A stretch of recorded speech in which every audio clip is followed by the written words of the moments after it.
Hi, my name's John Padgett. I will be your Weather Merit Badge Counselor for the Fall Aurora District Virtual Merit Badge Clinic.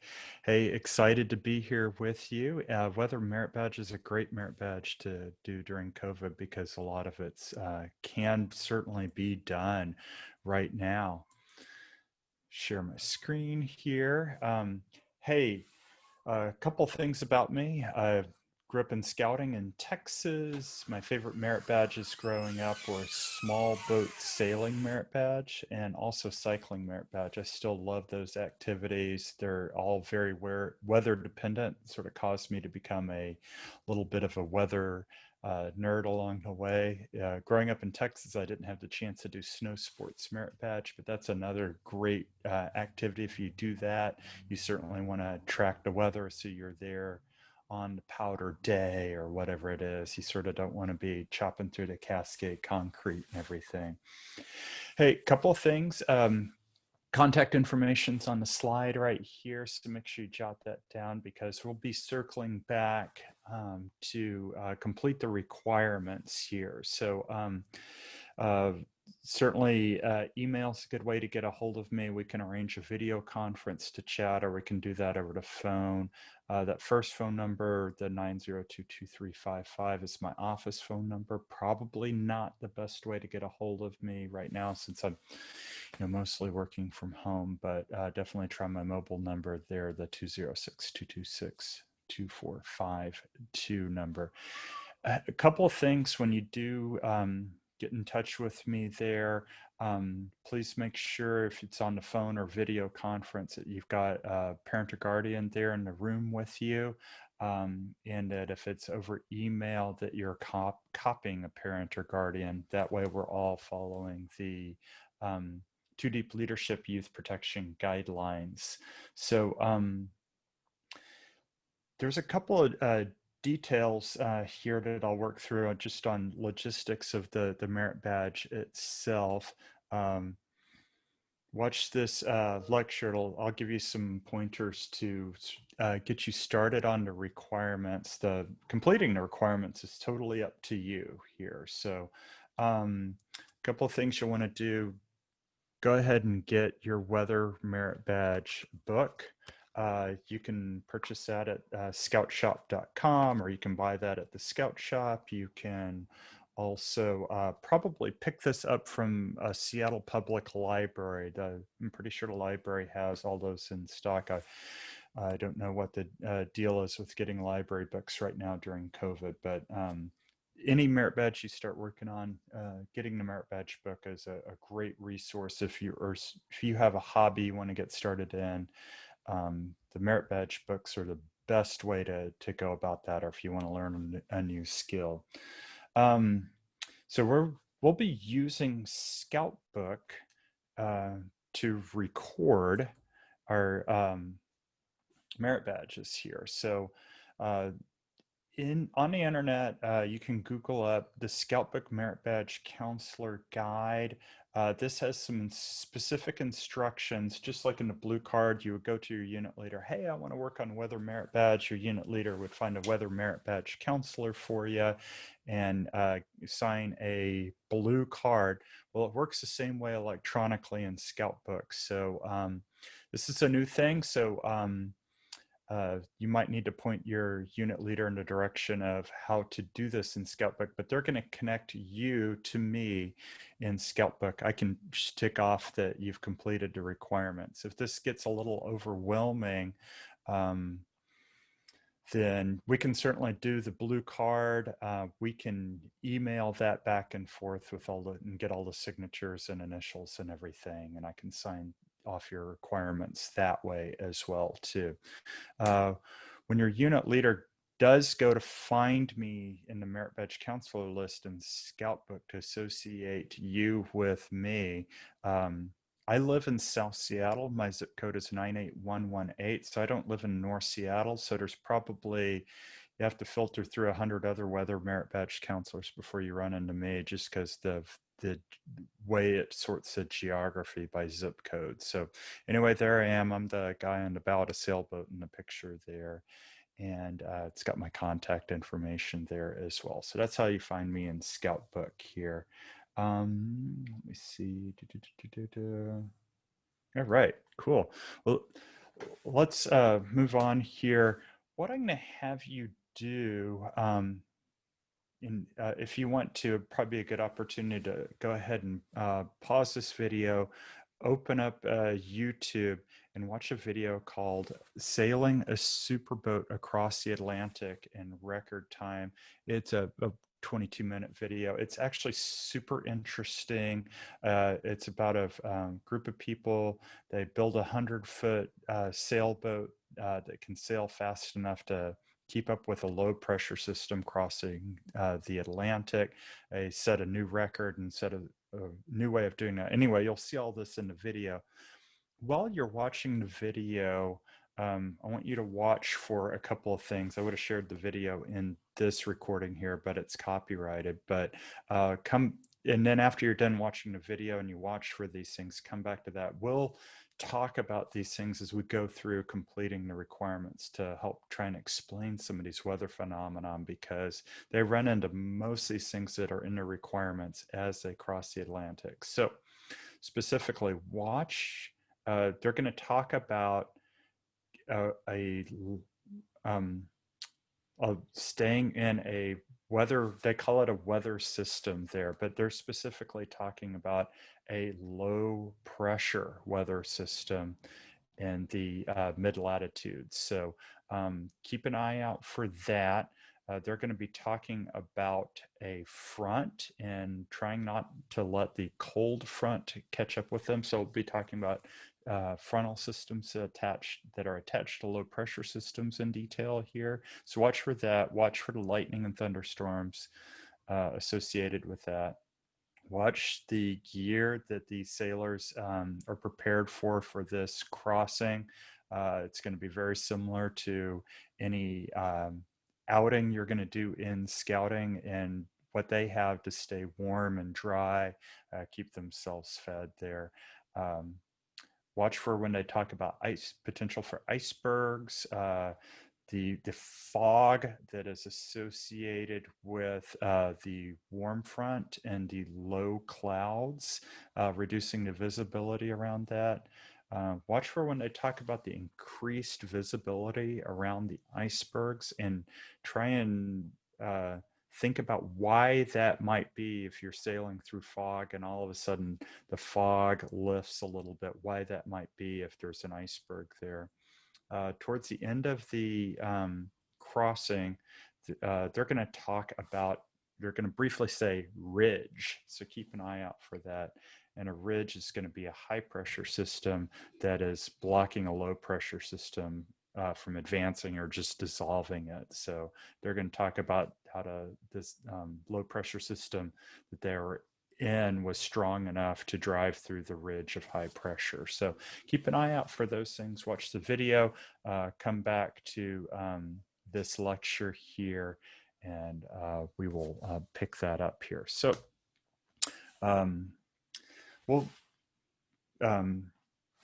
welcome back from the video. Hopefully you caught all these things. We're going to talk about a lot of them as we're going to go through. We're going to go through the requirements now and some resources to help you with the requirements. So have your book. It's going to help you out. You probably want to go to meritbadge.com and download one of those worksheets. We can email that back and forth as you start working through the requirements, and you can share the information you have had on there, or you can just certainly write it in an email, or we can talk on the phone, or have a video conference. But anyway, there's requirement number 1. What is weather? What is climate? Discuss how weather affects farmers. We certainly saw how it affects sailors. We can talk about how it affects aviation, outdoor construction, and then why, of course, weather forecasts are important to each of these groups. So,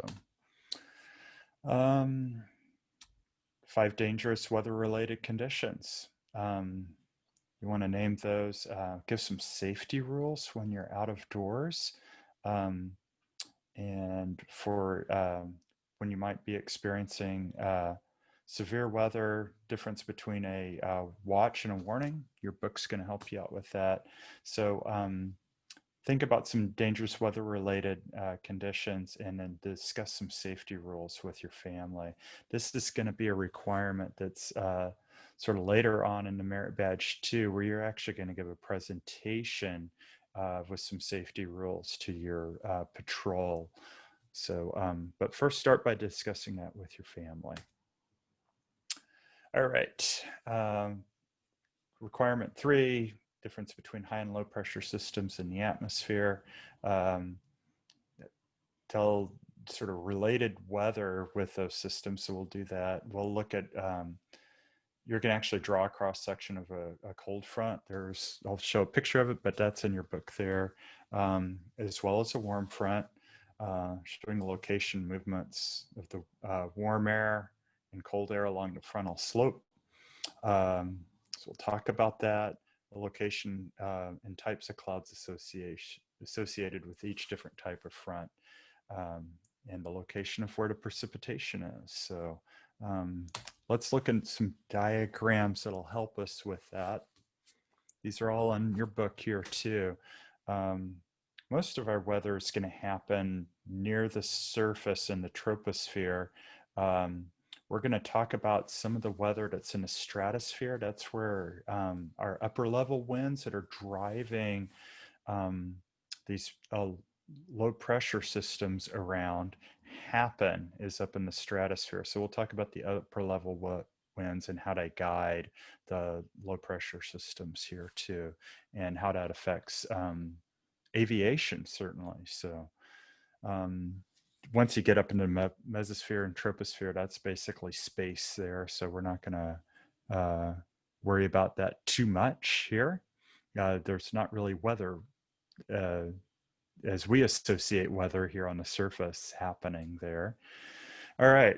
So wind, I think it's going to ask you this requirement. Wind is created by the unequal heating of the Earth's surface. And we're going to look at how the Earth is tilted on its axis. It rotates around the sun every 365 days, and then it spins around. So we have a day and night. So we've got a heating cooling cycle every 24 hours as well. So as well as these heating and cooling cycles. So these are going to create winds. This is sort of a general graph right along the equator here. You're going to find in the tropics, there's not going to be much wind. You've heard these called the doldrums there, and people are crossing the equator, generally don't have much wind, but there's a lot of thunderstorms certainly to happen there because it's hot and you've got rising air there. So in between the equator and the subtropics, we have the trade winds. And I think we've all heard of the trade winds. In the northern hemisphere, we got northeast trade winds. Southern hemisphere, we got southeast trade winds. Then we get up to the subtropics, or the Mediterranean climate. It's dominated by high pressure. So there's not a lot of wind, or gentle winds. We've got nice, warm, sunny days, dry air. So we think of California, we think of the Mediterranean countries in Europe if we spun this globe around that we're looking at. We live up here in the middle latitudes. We've got generally westerly winds, although, you know, of course they come out of every direction, but most of the time the wind is out of the west. And then we get to the subpolar low and the polar high. This is all mirrored. The winds, instead of northeast here in the northern hemisphere, are going to come out of the southeast. We've got westerlies in the mid latitudes in the southern hemisphere as well. That's the roaring 40s and the furious 50s there. Up in the northern hemisphere, we've got a couple of continents that block these and slow down these low pressure systems, but you'll see a lot of sailing records where they go around the world. They're going to go right to the Southern Ocean because they can stay in these pressure systems and they are never slowed down going around the globe here. So they can sort of tuck into just about any one of those. And if they've got a really fast boat, they can keep up with it. Or if their boat's not that fast, they can just wait for the next one to come around and get around the globe quite quickly. All right, so unequal heating of the Earth's surface is going to make that happen. So here's a synoptic chart, our weather map here. So we've got some cool features on here. This is explained again in your book quite a bit here too. So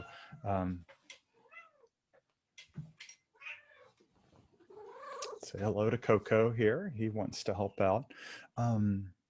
So a couple of features on this chart right here. Right in here, they're sort of oranged. Here's the coast of Americas. This is this line right here is 50 degrees north. Here's 40 degrees north. Here we are at 47 degrees north, Puget Sound area, coast of Washington. Let's go back a slide here since Coco's helping out. So just give you a geography of where we are. So we are definitely, if you look that slide before here, we're in the westerlies. So the winds are pushing these low pressure systems from the west to the east. And these arrows on the chart right here are going to show where the system's going to move in 24 hours here. So where we're at, we're looking out west into the Pacific Ocean to see where our weather's coming from. So if we lived in the Northeast, we'd look at, weather map of the continent of the United States and see what's coming across the Americas here at the mid latitudes if we lived in New England or something like that. But anyway, there's a storm. It says we've got storm force winds out here. There's a low pressure system out here in the Pacific Ocean, and it is starting to aim at the coast of British Columbia and Washington here. So we're going to keep an eye on the system. It's probably going to be here. If it's going to move, forecasters say, hey, it's going to move this far in 24 hours. It's probably going to be here in 2 or 3 days. Something like that. So a couple of things on here. We've got isobars on the chart, these circles around the low and these circles around the high pressure system. Those are lines of equal pressure. So if you've taken orienteering merit badge or done some of your orienteering requirements for first class, you've looked at a topographic map and imagine the high pressure system. That's an area of high atmospheric pressure, and we've got lines of equal pressure. So think of that as a hill here, and this low pressure system is like a valley, and you've got a low point here, a high point here. So it's just like a topographic map, but it's the pressure gradient. So where these lines get close together, like right here, you're going to have really strong winds. And so just like topographic lines on a topographic map, when they get really close together, that hill is going to get steeper. So a couple other features on here. We have a frontal system attached to this low.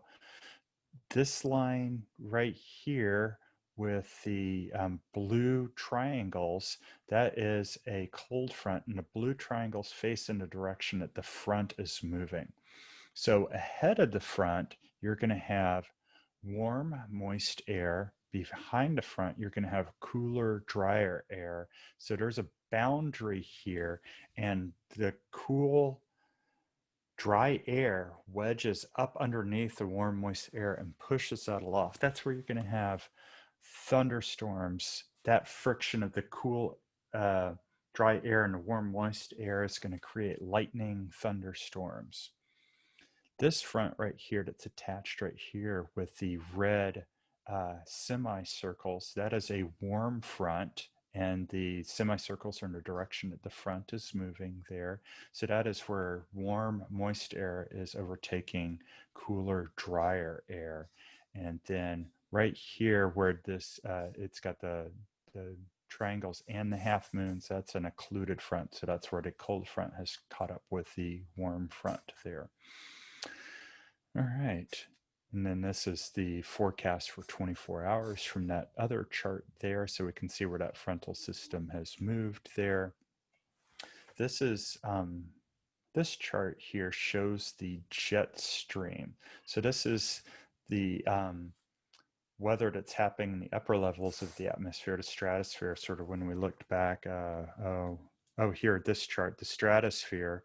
So that's 10 miles up in the atmosphere where your air traffic is happening there. And we can see what the winds are. And you can see here in the mid latitudes where we live, we've got prevailing westerlies, and you can see how much stronger that they get.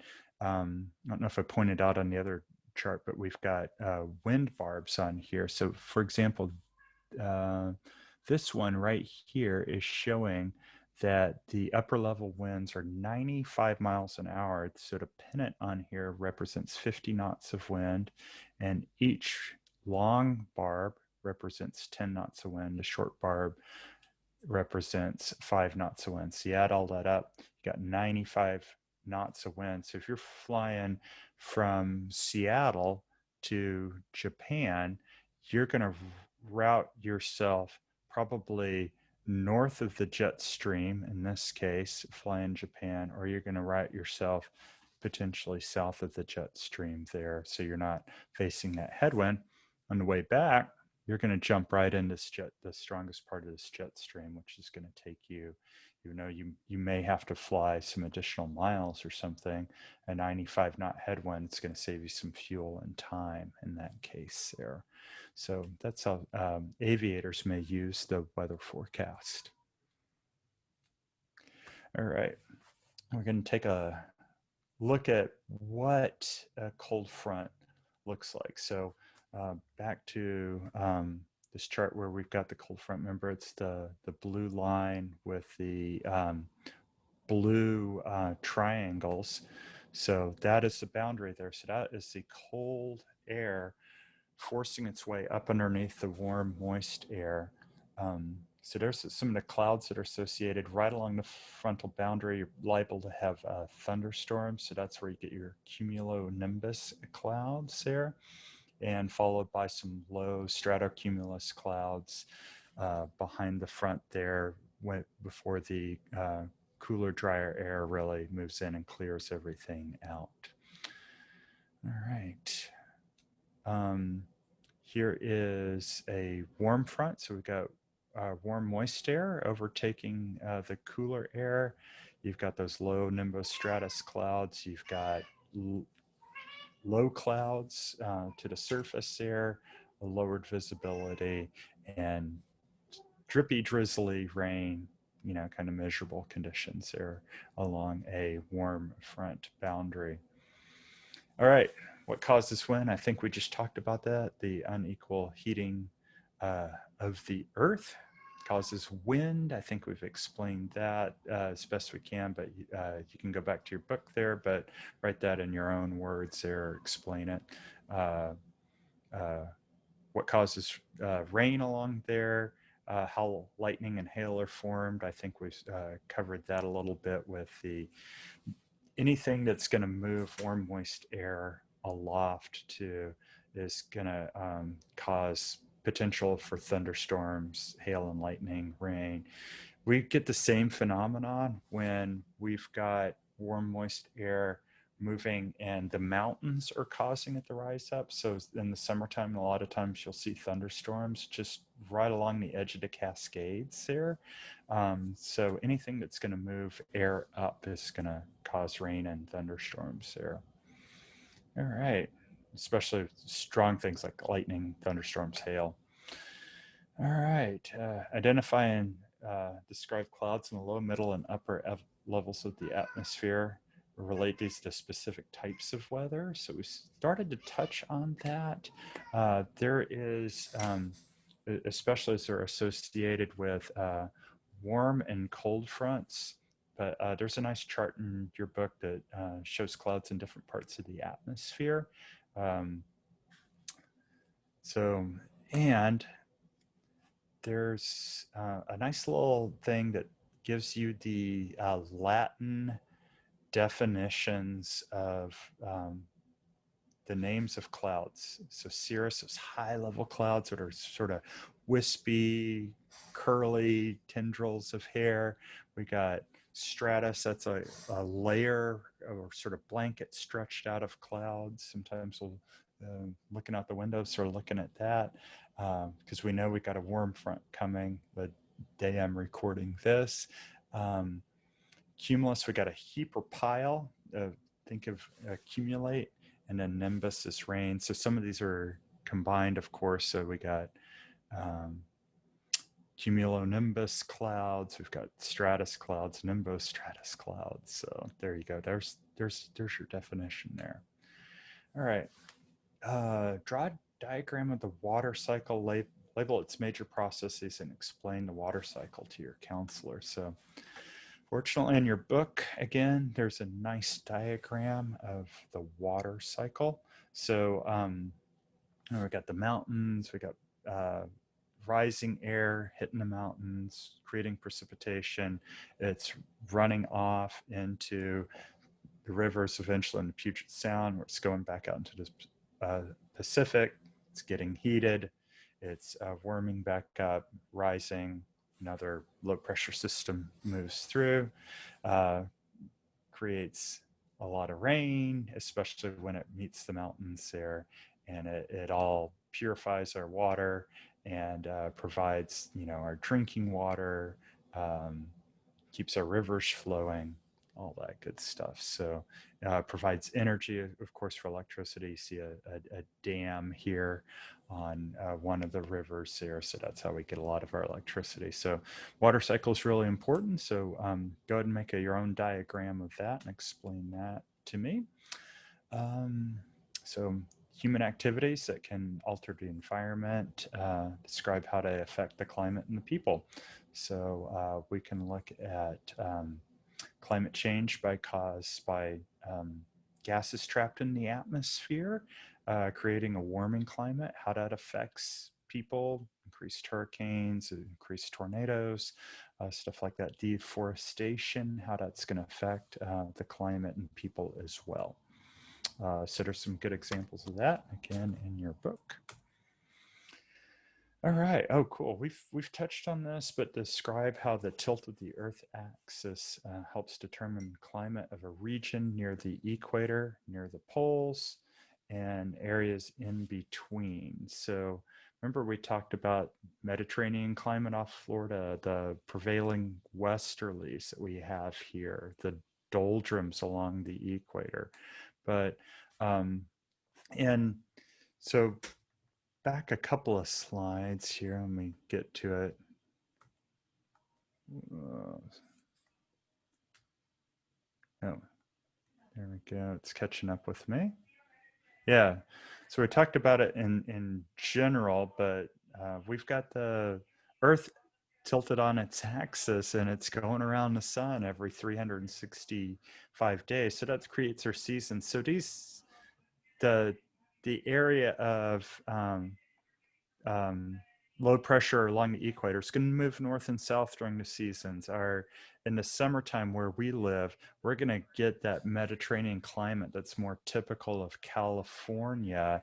And then we're in the fall, spring, and winter, we're going to move back to our normal westerly. So the seasons are going to move these around for sure. So let me get back to this nice little slide. Oh yeah, here we are. So we've got certainly our seasons there, and then of course we've got the Earth is spinning on its own axis every 24 hours, so we've got temperature differentials daily, and remember it's unequal heating of the Earth's surface is going to cause wind. It's going to move weather systems around the globe here and create our always changing weather. So especially we didn't really talk about the daily change in the weather, but a good example of that, especially for sailors, is in the summertime here, we get what's called a thermal wind, and it'll warm up to 100 degrees in eastern Washington, and the water in the Pacific Ocean is still 50 degrees in the summertime. So we've got that gap in the Strait of Juan de Fuca between the Olympic Peninsula and Vancouver Island that all this wind likes to funnel from. So it's that hot air in eastern Washington is going to suck the cooler air from the Pacific Ocean straight through to Juan de Fuca. So a lot of times you'll have gale force winds, especially in the afternoon in that area, and that's what we call a sea breeze. All right. There's a couple of homework things here. One is to make a wind vane, an anemometer, rain gauge, or hydrometer.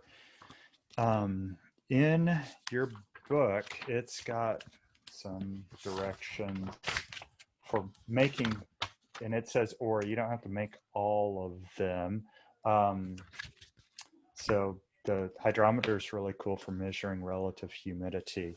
And use one of those things to help you with your daily weather observations. So here's the directions on how to make the anemometer. And then you're going to need to keep a daily weather log for 30 days. Try to keep it about the same time every day. Keep these things in, especially over 30 days. You're going to have several cycles of low pressure followed by high pressure. So record the atmospheric pressure in either inches of mercury or millibars, just to try to keep it consistent. Also note what the wind and wind speed is doing there. Is it southwesterly or is it out of the north?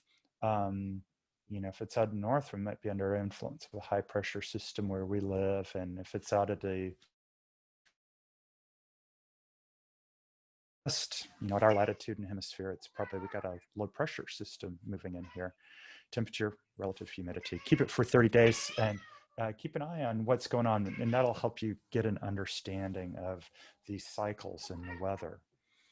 All right, visit a National Weather Service office. The National Weather Service is really cool because they are the ones that all your local TV meteorologists, your local private meteorologists. There's some really cool ones like Larry Schick does the powder alerts for skiers. That season is coming up here. And now Yum Yum wants to say hello. You can go to a university meteorology instructor, agricultural extension. They're going to have meteorologists who are going to help with folks that need to know how much water there's going to be, or if they need to conserve water, etc.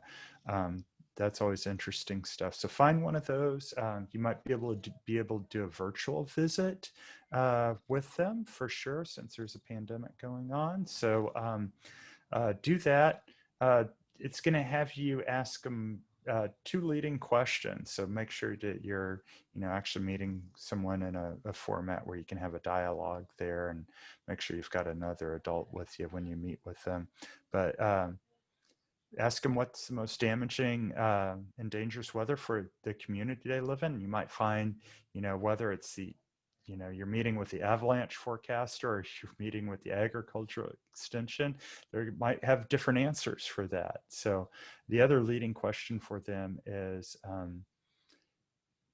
those forecasters, especially the TV and radio meteorologists, are responsible for letting us know about severe weather warnings. And so ask them how they broadcast those so you're alerted to severe weather potentially. All right. Okay. So one of the earlier requirements was to chat with your family about some weather rules for activities that you might be doing. And so now you get to do the same thing for your own unit. You might want to pick a upcoming snowshoe hike or some outdoor activity that you're doing, give a 5-minute talk to that group about some weather rules and, equipment to be prepared for. And it's going to the type of severe weather might vary between the activity that you're going to be doing. So one thing before you give this talk to your group, share your outline with me for approval. So we can do that certainly over email or something like that. Okay, I think this is the last requirement. Find out about a weather-related career opportunity that interests you. So hopefully you've got some interest in the weather at this point. And there in your book, one of the last sections is careers in meteorology. And then we'll discuss what training and education are required for that position and some of the responsibilities required. So I think that'll be super interesting for you. Once again, there's my contact information, so we can stay in touch.